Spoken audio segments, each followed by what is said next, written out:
Dan persamaan ni adalah persamaan yang mengejutkan Ikmal. Okey, cerita dia gini. Ikmal cerita pasal raya.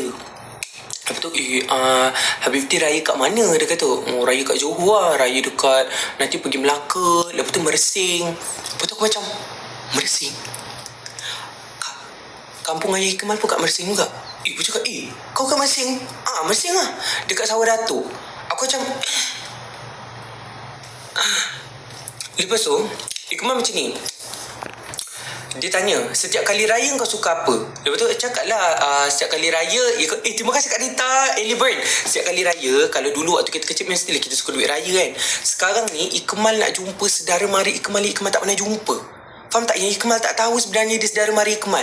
Contoh macam dulu waktu Ikmal tingkatan 5, Ikmal baru tahu yang Kak Munah Syahirah tu, yang penyanyi tu, saudara Ikmal belayah. Ikmal baru tahu.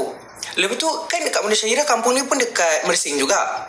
Lepas tu Ikmal cakap lah, sebab ayah Ikmal punya atuk saudara, punya atuk ada 9 orang adik-beradik. Yang Ikmal kenal dalam 3 orang ke 4 orang, macam tu. Yang lain ni Ikmal tak kenal, dan anak-anak dia yang lain ni Ikmal tak kenal. Kak Rita cik, terima kasih.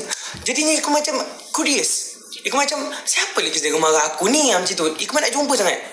Siapa saudara mara aku? Sebab waktu kecil kita tak kisah pasal saudara mara. Kita kisah pasal kita punya duit raya pun semua kan. So Ikmal cakap lah, Munah Syahirah pun duduk Mersing juga. Lepas tu Harzan kata, Munah Syahirah tu saudara kau ke? Saudara.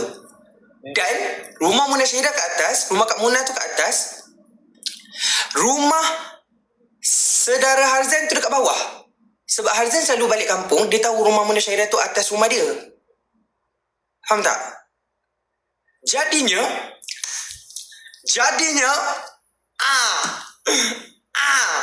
rumah Kak Munah ni dekat atas, rumah yang dia selalu balik kat bawah. Siapa ni anak lelaki Ikmal ni? Perempuan pula tu, dia tak tahu ke Ikmal ni dah taken?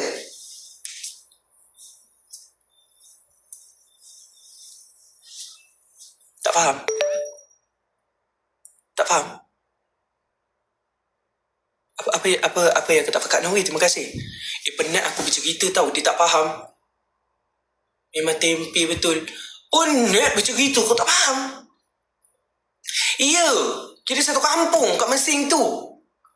Kita ni satu kampung ke Mersing. Cuma Ikmal punya ayah kampung dia kat Mersing kecil. Taken tu apa? Orang yang boleh buat dengan Ikmal, perempuan dekat TikTok ni, Ikmal pilih